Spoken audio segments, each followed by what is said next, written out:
Hi, so this is going to be a lesson on R.L. Burnside's famous song called Poor Black Mattie, and it'll be based on one of his famous recordings, videotaped recordings of Poor Black Mattie, which is on YouTube, and that is linked in the description box below if you'd like to check that out.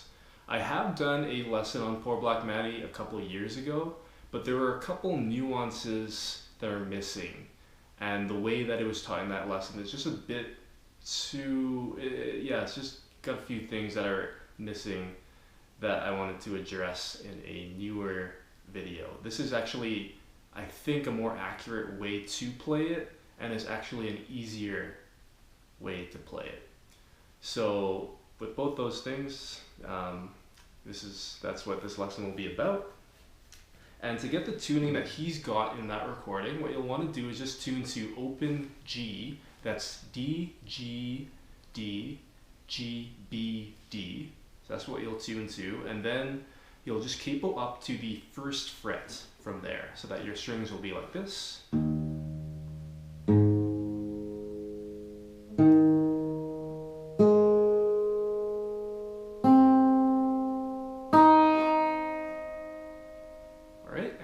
Good to go for the lesson. What I'll just do is just cycle through the riff a few times here.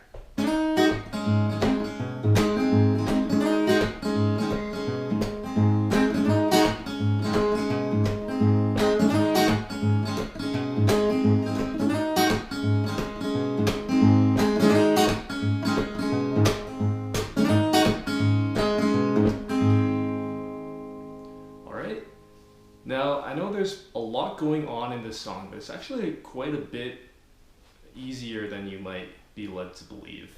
So what I'll do is just break this song up into the treble side, the bass side, and then a little bit of details on the right hand kind of patterns that you'll be using. So starting with the treble side, which is probably the most straightforward, it starts out on the first fret of the second string, sliding into the third fret, and then what you'll do is just hit that as a bar. So this is a bar on the top two strings actually, and that'll get you set to then pluck it as a double stop once you slide into that third fret. It's already a double stop.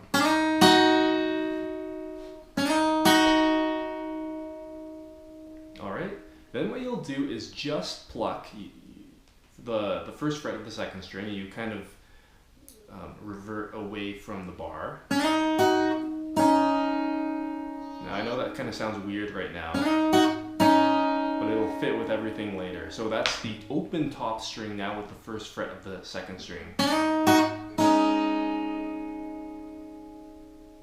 And then you'll pluck it one more time. Just release that to hit the major chord. And that's really all the treble side is.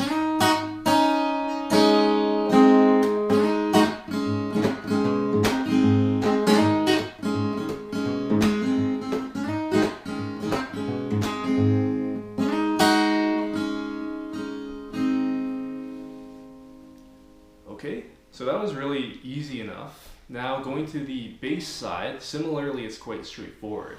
All it really is the fifth string open.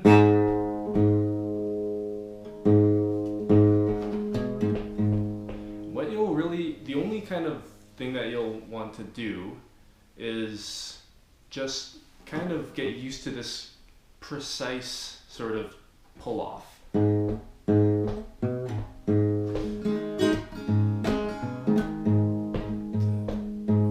the third fret of the fifth string, you just want to keep it really nice and tight and crisp and kind of subtle but very precise. So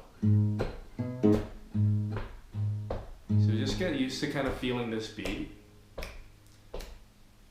and maybe tap your feet if that helps, and then just play the fifth string open. So 1, 2, 3, 4.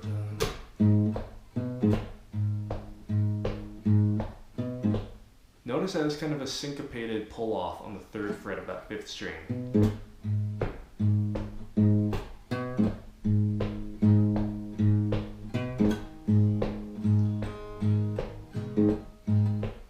keep it nice and tight and precise. All right, so that's really the two things that will, kind of the two puzzle pieces that will be brought together. So it's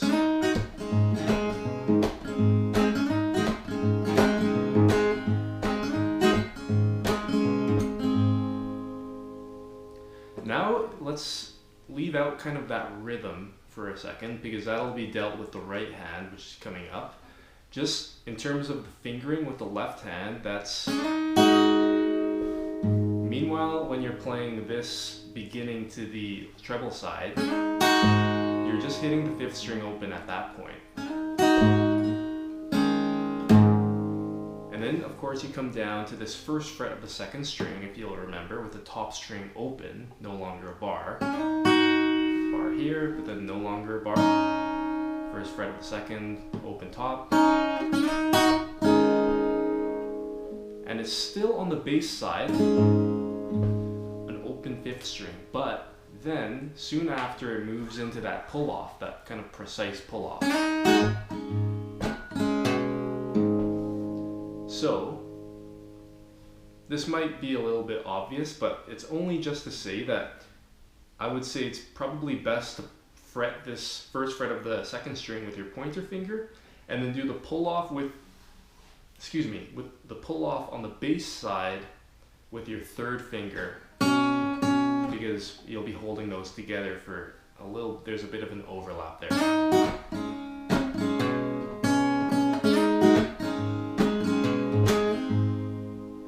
I only wanted to kind of specify that because sometimes when I'm practicing the treble side separately first and then the bass side, I'll practice it like this.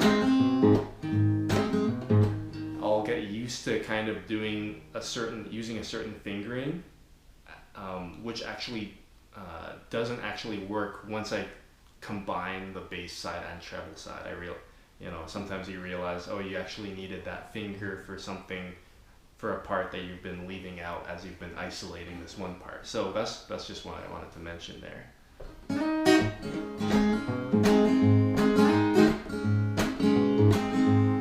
Okay, so those are the two puzzle pieces, and the right hand now is what kind of brings them together.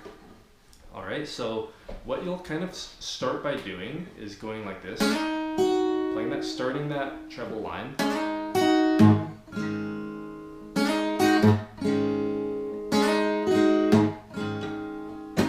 And mostly I would say is you just want to kind of get used to the rhythm. Not even with any kind of left hand stuff.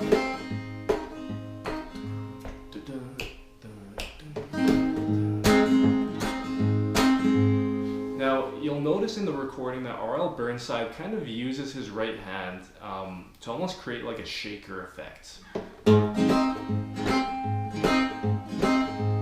Now, it's unclear to me whether he uses his thumb to do this, like that, or if he uses his pointer finger.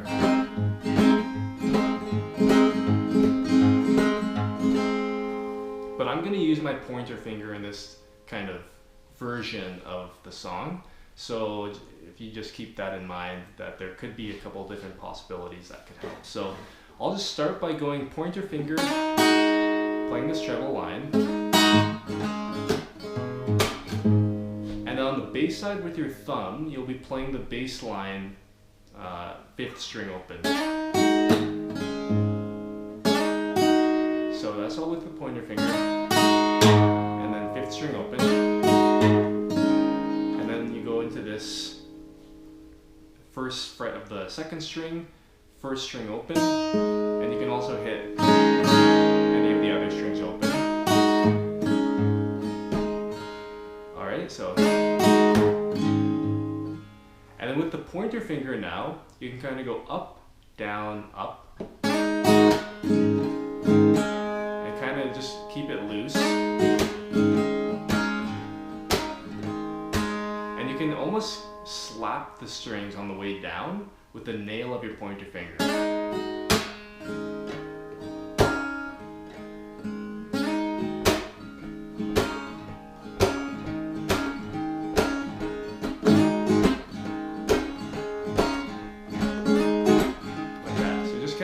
that.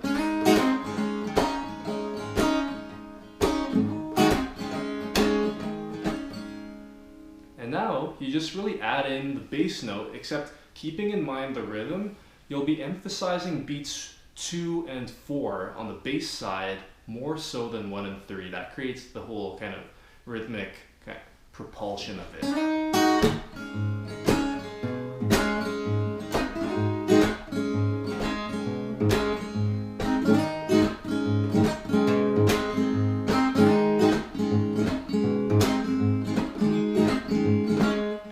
See with the pointer finger that creates that shaker effect. Like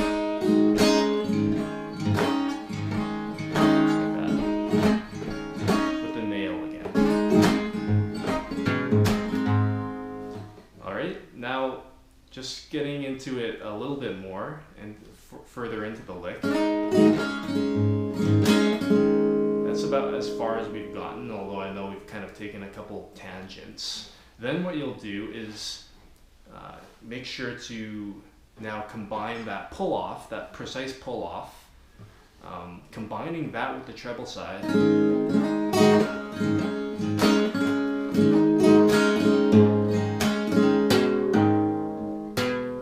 This is where it takes a little bit of kind of juggling, because you'll be doing that pull-off while still holding the first fret of the second string. Still held down.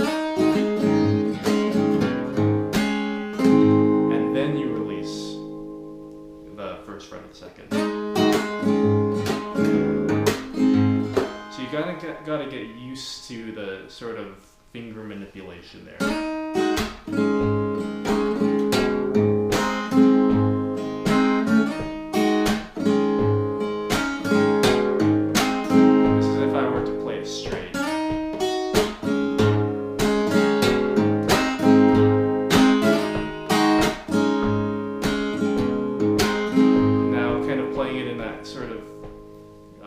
Shuffle sort of pattern or Hell Country sort of groove. It's like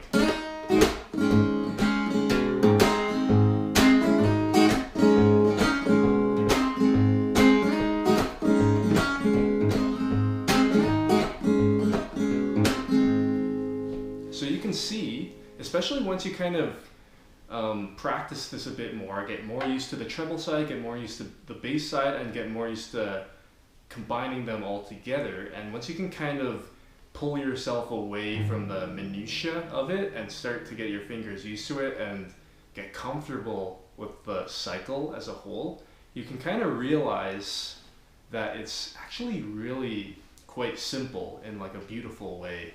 And I know that might be a little bit kind of weird to hear when you're still working on it, but as you kind of cycle through it, I think you might see that.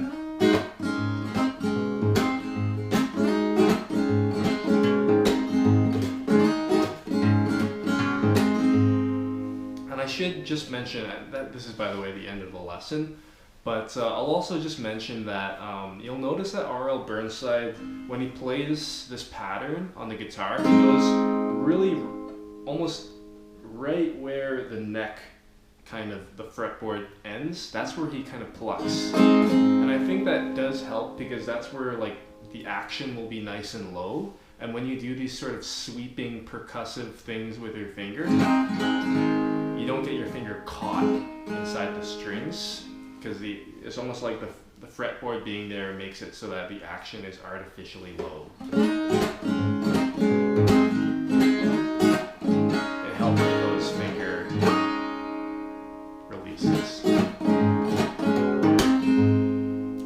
Last thing I'll just say is that as you're kind of working it out and trying to balance the bass side and the treble side with the rhythm, I would say it never really hurts to like really emphasize that pull off, because that's where a lot of the juice comes from.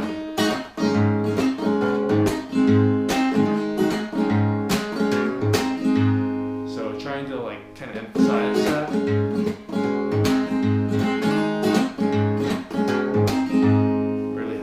So yeah, hope that helps with Poor Black Mattie by R.L. Burnside. Thanks a lot for watching.